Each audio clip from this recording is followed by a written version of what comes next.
Welcome back to the deep dive. Today we're getting into something pretty fundamental, navigating the choppy waters of finance and, well, life, really. Yeah, things rarely go exactly to plan, do they? Not often. Yeah. So we're looking at that crucial skill, that ability to kind of adjust your financial course when things inevitably change, sometimes drastically. It's easy to steer the ship in calm seas, but knowing how to handle the storms, that's adaptability. That's the key. Absolutely. And for this deep dive, we're drawing some inspiration from a specific example highlighted in the source materials you shared, the business history of Donald J. Trump. Okay. Now, it's really important we state this up front.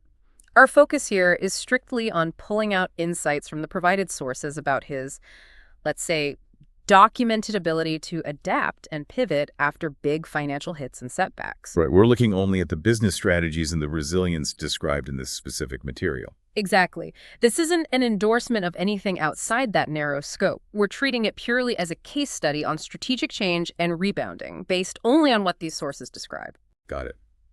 A focused look at the mechanics of the pivot. Precisely. Our goal is to extract some key ideas on mastering what one source calls the art of the pivot and see, how those concepts might apply to your own financial situation. Okay, sounds good. So this art of the pivot, how does Source One actually define it? What does it mean in, a financial context? Well, source one is pretty clear that it's definitely not about just giving up and throwing in the towel. Right. It's more about making a fundamental shift in your strategy, the actual path you're taking, while keeping your big picture financial goals, your destination, still in view. So the destination might stay the same, maybe retirement or financial independence, but the road you thought you'd take gets blocked, and you have to find a totally different way. Source one uses that exact analogy, like your main highway route is closed on a road trip. You don't just cancel the trip, right? You find an alternative, you reroute. It's about being proactive and agile, rather than just rigidly sticking to plan A when it's obviously not working anymore.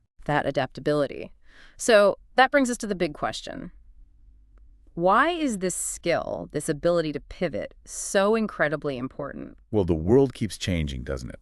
Course One points to the constant churn, economic cycles, recessions, inflation, market volatility, tech disruptions. Yeah, those are the big external factors. The roadblocks we know are going to pop up sooner or later. And then there's the personal stuff. Yeah. Life happens. Losing a job, unexpected health issues, family changes.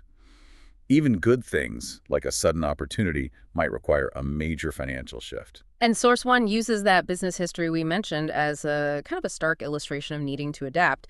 It specifically points to periods like facing huge debt, bankruptcies, particularly with the casinos back in the early 90s. Right, situations where sticking to the original plan was just not an option. And the material notes that instead of just collapsing under that weight, there was a strategic pivot. And Source One describes that pivot as moving away from primarily owning physical properties towards leveraging his name and brand through licensing deals. So the brand itself became the core asset generating income. That's a pretty fundamental shift in approach after major financial setbacks. Okay, so we get the concept. Pivoting is changing the how, not always the what, the ultimate goal. And we know why it's needed because change is constant, both big picture and personal. So how do you actually do it? Yeah, the practical steps. Source One lays out a kind of framework, and Source Two adds some concrete examples from that business history. The first step, they suggest, is confronting reality, fearlessly. Oof, that sounds hard. Source One stresses it needs to be a really honest assessment, taking the emotion out of it as much as possible. Is this downturn just a temporary blip, or is something fundamental broken in your approach? Are your income streams really secure? Is that investment performing badly because of a short-term issue, or is the whole sector changing? Source One mentions having to face creditors, looking at the raw numbers of the debt. Source Two gives that earlier example with the Commodore Hotel deal.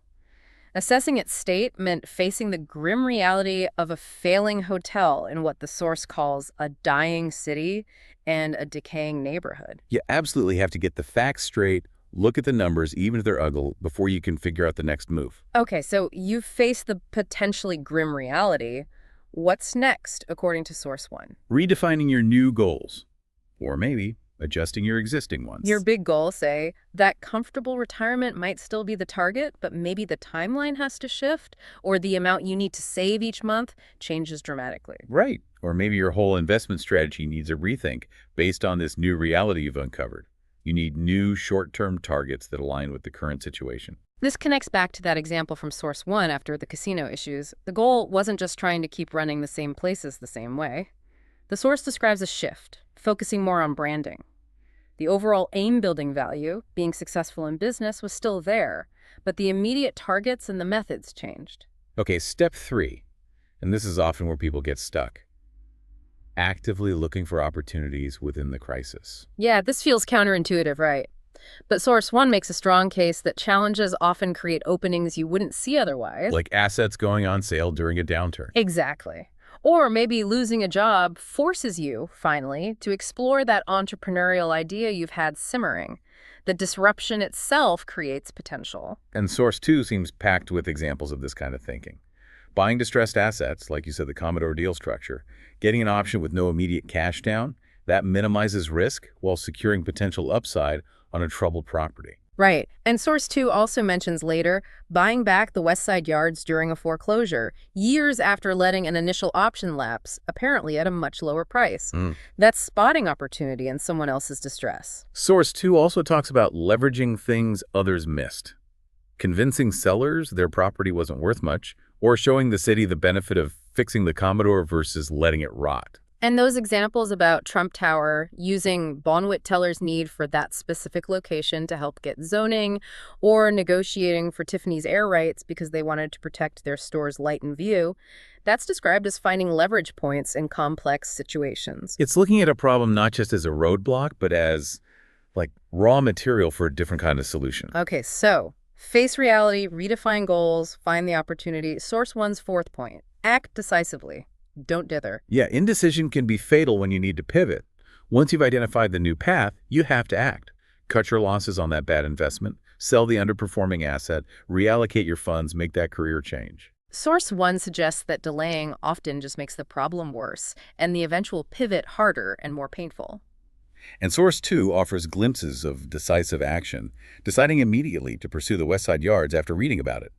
That gut decision, as described, to buy the Hilton Casino in Atlantic City quickly, based on a conviction about its potential earnings without a long, drawn-out process. Source 2 also mentions pushing for that USFL vote to move seasons almost immediately after getting the consultant report, even with opposition. And acting decisively also means, sometimes, just digging in your heels and pushing through obstacles. Like those long battles. Source 2 describes getting the tax breaks for the Commodore, fighting for zoning approvals. Persistence is part of decisive action. Right. Okay, the fifth and final element from Source 1's framework, communicate and control the new narrative. This is interesting. It's about confidently communicating the new plan first to yourself, to really believe it, but also to family, partners, stakeholders. Source 1 talks about essentially spinning a new narrative after setbacks. Source 2 mentions the strong promotion around projects like Trump Tower.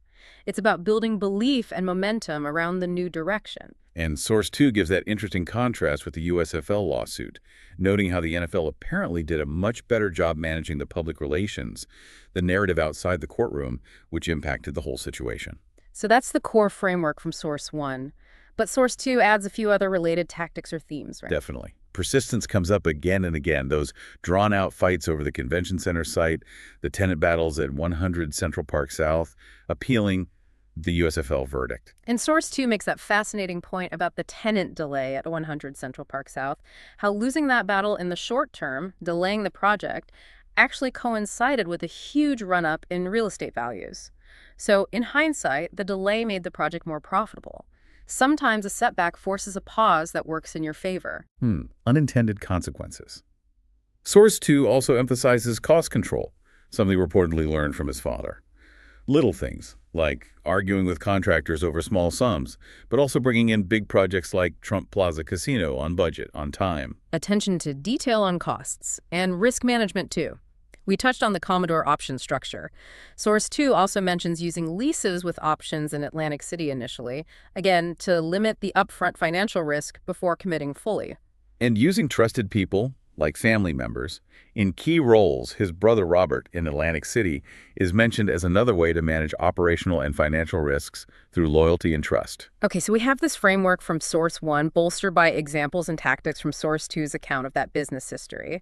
How do we bring this all back to our own personal finances? How does the art of the pivot apply to, regular people? Well, Source One really pushes that these principles aren't just for billionaires or big corporations, they're directly applicable. So if your income suddenly drops or a big unexpected expense hits, you can't just keep spending the same way. You have to pivot your budget immediately. That's confronting reality. Absolutely. And if an investment is just tanking or a whole sector looks like it's in long-term trouble, Source One implies you shouldn't just cross your fingers forever.